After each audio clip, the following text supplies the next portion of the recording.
Saudações a todos, nossos votos de muita paz. Sejam todos muito bem-vindos a mais um sábado em que buscaremos uma nova parábola para nossa compreensão dos ensinamentos de Jesus, a parábola dos primeiros lugares. E quem nos traz essa parábola ensinada por Jesus foi Lucas, no capítulo 14, do versículo 7 ao 11.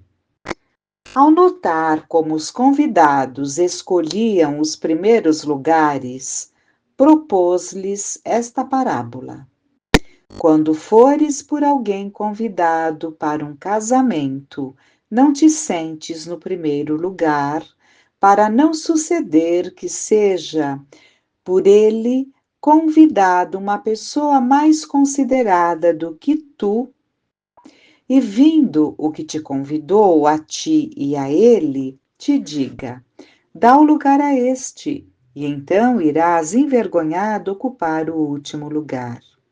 Pelo contrário, quando fores convidado, vai tomar o último lugar, para que quando vier o que te convidou, te diga: amigo, senta-te mais para cima. Então isso será para ti uma honra diante de todos os mais convivas. Pois todo o que se exalta será humilhado, mas todo o que se humilha será exaltado. Lucas capítulo 14, do versículo 7 ao 11. É costume dos orgulhosos, nos traz então os comentários agora de Cair Bar Schutel, no livro Parábolas e Ensinos de Jesus. E ele coloca: é costume dos orgulhosos que querem ostentar grandeza, ocupar na sociedade as posições mais distintas, tornarem-se salientes para atrair atenções. Jesus, que costumava frequentar certas reuniões, em ocasiões que julgava próprias para estudar o caráter e a psicologia das gentes, antes de propor a seus discípulos a parábola da grande ceia, julgou de bom aviso ensinar-lhes que, mesmo como convivas deste banquete espiritual, não deveriam pleitear os primeiros lugares, posições inadequadas aos que devem observar estritamente a humildade, único meio de exaltação e de conquista do mérito. Então, ele está aproveitando ali certas ocasiões de festividades, ele ensinou essa parábola, né? Notando ali a vontade de estar sempre ali nos primeiros lugares, ele observando isso, trouxe para um ensinamento muito mais profundo que querer sentar-se à frente, né? Trazendo ali a lição da humildade. E de uma forma muito, muito interessante. Então, ele continua, o Cair Bar: nenhum valor tem para Jesus o que se salientam pomposamente nos primeiros lugares e praticam todas as obras que aparentemente são boas para serem vistos pelos homens. Os que alargam seus filactérios, alongam suas fímbrias e gostam do primeiro lugar nos banquetes, das primeiras cadeiras nas sinagogas, das saudações nas praças públicas e de serem chamados mestres.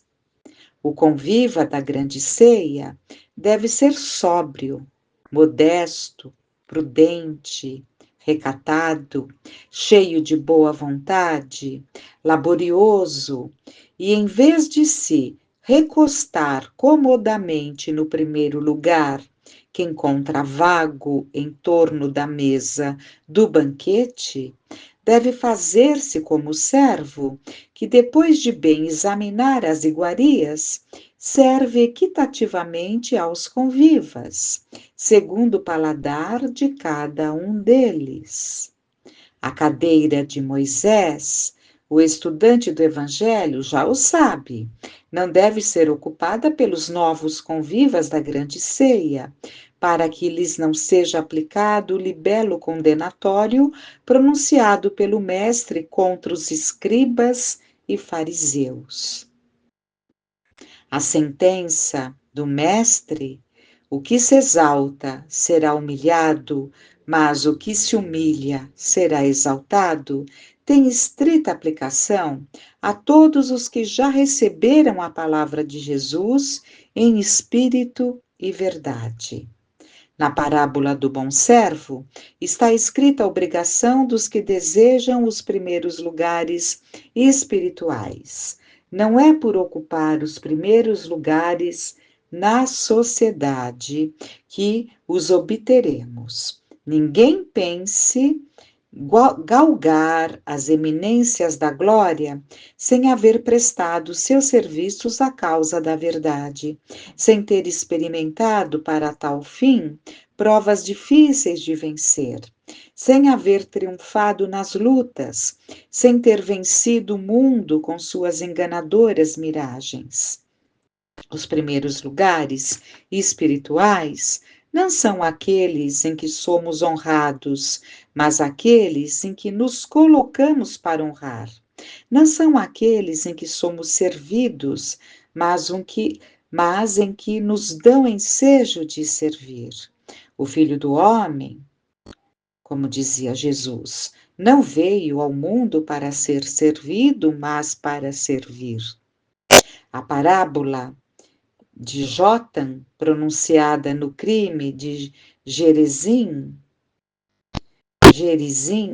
para exortar o povo de Shechem, pode ser repetida hoje aos que conquistam as glórias e querem naturalmente obter aquelas que não passam como a flor da erva. As árvores que escolhem um rei. Então, agora ele vai nos trazer. Certa vez, Cairbar nos traz. As árvores deliberaram escolher um rei.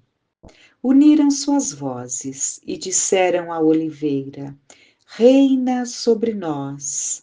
A oliveira respondeu: deixarei porventura a minha gordura, que se usa para honrar aos deuses e aos homens, para reinar sobre árvores?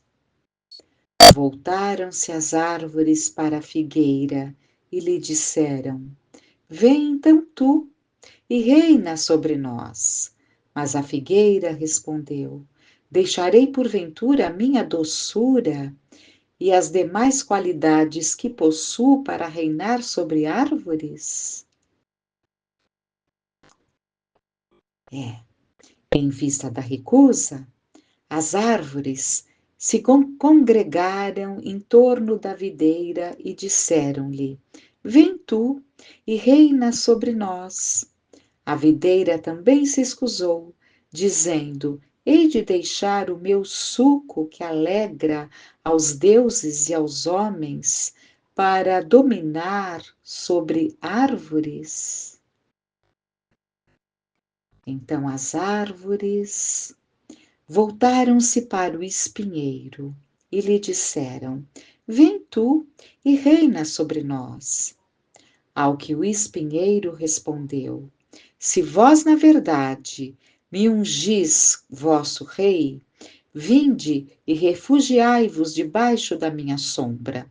Mas se não, do espinheiro sairá fogo e devorará os cedros do Líbano. Este apólogo, que foi contado por Cairbar, que encerra profundos ensinamentos sob o véu da letra, deixa ver bem claro que os nossos deveres espirituais para com os homens e para com Deus não devem ser substituídos por qualquer oferta que nos façam, embora elas aparentem fins de interesse público ou pareçam visar glórias espirituais. Grande alerta Jesus nos trouxe com a parábola dos primeiros lugares, alertando para que tomemos cuidado com esse nosso lado orgulhoso de querer estar sempre em evidência, de estar sempre sendo ali, tendo as honrarias, sendo servido, quando Jesus, na verdade, deixou tão claro que ele veio para servir, não para ser servido, porque a única forma de nós irmos galgando um pouco, uma condição um pouco melhor, é vencendo as nossas dificuldades, e não há outra forma senão em nos doando ao outro, começando nos lares e se estendendo. E esse apólogo que o Cairbar trouxe também muito interessante, as árvores que escolhem um rei, né? Então elas vão escolhendo um rei, conquistando ali, começa com a oliveira, a oliveira se recusa, né? Depois elas se voltam para a figueira se recusa, depois a videira também se recusa e, por fim, até os espinhos, né? Fazem aquela colocação, refugiai-vos debaixo da minha sombra, mas se não, do espinheiro sairá fogo que devorará os cedros do Líbano. Então, esse alerta para que tomemos cuidado com tudo aquilo que tanto nos agrada, mas que é um reino, né? É um reinado sem glória nenhuma, porque que glória existe nesses tapetes vermelhos que podemos conquistar, né? Aqui no mundo, né? Vencer no mundo. Prestarmos muita atenção, porque seria como aceitar, né? Reinar sobre árvores, muito bem colocado, né? Mas aquela condição de estar acima, reinando, seria para dar essa felicidade fictícia. É isso que nos mostra tanto os ensinamentos de Jesus quanto esse apólogo, que são felicidades ali, é um sentimento de reinar, de domínio, muito fictício, tópico e sem sentido, mas que não se percebe quando se reina, quando aquilo afaga o nosso orgulho. E temos em seguida a parábola da grande ceia, que foi comentado, né? Então vamos lá. Um homem, então é Lucas que também nos traz, capítulo 14, do 16 ao 24. Um homem deu uma grande ceia e convidou a muitos. E à hora da ceia, enviou o seu servo para dizer aos convidados: Vinde, porque tudo já está preparado. Começaram todos, um, a escusar-se. Comprei um campo, disse um, e preciso ir vê-lo. Rogo-te que me des por escusado, quer dizer, que me desculpes. Comprei 5 juntas de bois, disse outro, e vou experimentá-las. Rogo-te que me des por escusado. Casei-me, disse outro ainda, e por isso não posso ir. O servo voltou e contou isso ao seu senhor. Então, irado, o dono da casa disse ao seu servo: Sai depressa para as ruas e becos da cidade e traze para aqui os pobres, os aleijados, os cegos e os coxos. Disse o servo: Senhor, feito está o que ordenaste, e ainda há lugar. Respondeu-lhe o Senhor: Sai pelos caminhos e atalhos, e obriga todos a entrar, para que se encha a minha casa, porque vos declaro que nenhum daqueles homens que foram convidados provará a minha ceia. Cairbar, então, vai nos explicar. Já estamos com vários pensamentos, né? Quando somos convidados, ou seja, quando já entendemos os ensinamentos dentro das nossas possibilidades, mas quando já entendemos os propósitos dos ensinamentos de Jesus e assim mesmo continuamos presos a tantas coisas, né? Nos recusando a essa entrega, não comeremos dessa ceia, né? Vamos ver então. O apego ao mundo e às coisas do mundo priva o homem das bênçãos de Deus. Aqui resume tudo essa colocação.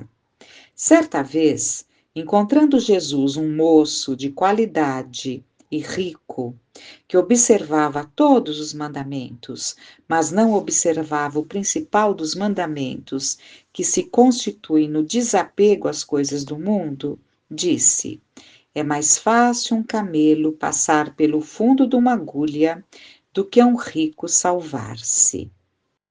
O homem superior, o espírito evoluído, jamais prefere os bens da terra em detrimento dos bens do céu, porque sabe que aqueles se extinguem e estes permanecem para sempre. Não há campo, não há bois, não há casamento capazes de desviar o homem de bem dos seus deveres espirituais. Ele sabe atender com solicitude a todos os apelos do alto, embora se arruínem os campos, fiquem os bois sem serem experimentados e se transfira o casamento. O contrário se dá com o homem do mundo, preso aos negócios, às diversões, à ganância louca, esquecem-se de seus deveres para com Deus, de seus deveres para com seu próximo, de seus deveres para consigo mesmo, isto é, dos deveres espirituais que tem de realizar no mundo. Nesta parábola, Jesus faz alusão às suas próprias prédicas, que se constituem no banquete espiritual. A diversidade de ensino sistematizando a bela e excelente doutrina cristã são os pratos, variados da grande mesa em que todos podem fartar-se, para não mais sentir aquela fome de saber. Os convidados foram os grandes, os potentados, os afazendados, que se negaram a ouvir a palavra do reino de Deus, que não quiseram comparecer a este banquete celestial. São esses os excluídos das bênçãos do céu, porque as recusaram, preferindo os deleites do mundo. Os pobres, os coxos, aleijados e cegos são os que não têm campos, não têm bois para experimentar, nem casamento para privá-lo do comparecimento à ceia. São os deserdados das mundanas glórias, das mundanas pompas, dos bens mundanos, e os que consideram os chamados do céu superiores aos chamados da terra. De fato, a palavra de Jesus exclui todas as honras, etiquetas e preconceitos terrenos. Para nos chegarmos a Ele, precisamos nos comparar a uma criança que não tem ideias preconcebidas, que não tem campos, bois, casamentos, porque a palavra de Jesus é superior a tudo e requer de nós o máximo respeito, a máxima consideração, o maior acatamento. E esta palavra não passou. A mesa continua cheia de manjares, de várias qualidades, capazes de satisfazer os mais exigentes paladares. Assim como os grandes do mundo, os proprietários de campos e de bois, continuam recusando-se a comparecer a tão atencioso convite. A parábola é a figura do que acontecia na época do nascimento do cristianismo. É a figura do que acontece nos nossos tempos. Os graúdos deste mundo não querem responder ao apelo que se lhes faz. Por isso, os pequenos e deserdados enchem a mesa, embora, como disse o servo encarregado do convite, ainda há lugar para os que quiserem comparecer. Então, há lugar para todos, né? O cristianismo, em seu complemento espírita, realiza novamente esse chamado, e estamos certos de que todas as ovelhas que constituíram o único rebanho do Supremo Pastor ouvirão os incessantes chamados que lhes estão sendo feitos e corresponderão com solicitude e boa vontade aos divinos convites que partem de todos os recantos do mundo. Então, fomos convidados lá, observando a nossa condição, sabemos que não ouvimos. Temos sido convidados para essa grande ceia, ainda não ouvimos. O que mais estamos esperando se estamos a todo vapor vivendo os tempos do Consolador, como foi dito aqui, essa revivência do cristianismo. O cristianismo em seu complemento espírita, porque o espiritismo veio aclarar tudo aquilo que Jesus havia nos trazido. Que mais temos que esperar? O que mais precisa para nos chacoalhar de forma mais significativa? Estamos iniciando um ano, hora de fincarmos-nos nos bons propósitos, nas boas decisões, nas decisões positivas. Que esses textos, esses ensinamentos de Jesus possam falar em nosso coração, colaborando para esse mergulho em nós mesmos, essa introspecção, para que possa sair dessas reflexões as atitudes ponderadas, decisivas, que nortearão os nossos passos ao bem. Reflitamos, nos preparemos, né? Se temos previsão de lutas e desafios, isso em todos os sentidos, e é de todos os tempos, embora vivamos tempos em que se intensificam as lutas, justamente por conta dessa necessidade de pressa que temos, né? Então, muitos de nós pedimos ali um acelerar dos nossos desafios para que consigamos recuperar o tempo ocioso, o tempo perdido. Então, se vivemos esses tempos, estejamos com ouvidos de ouvir, olhos de ver. Que Deus, na sua infinita bondade, Jesus, nosso Mestre, Maria, possa nos envolver em seu manto de luz. Que fiquemos em paz.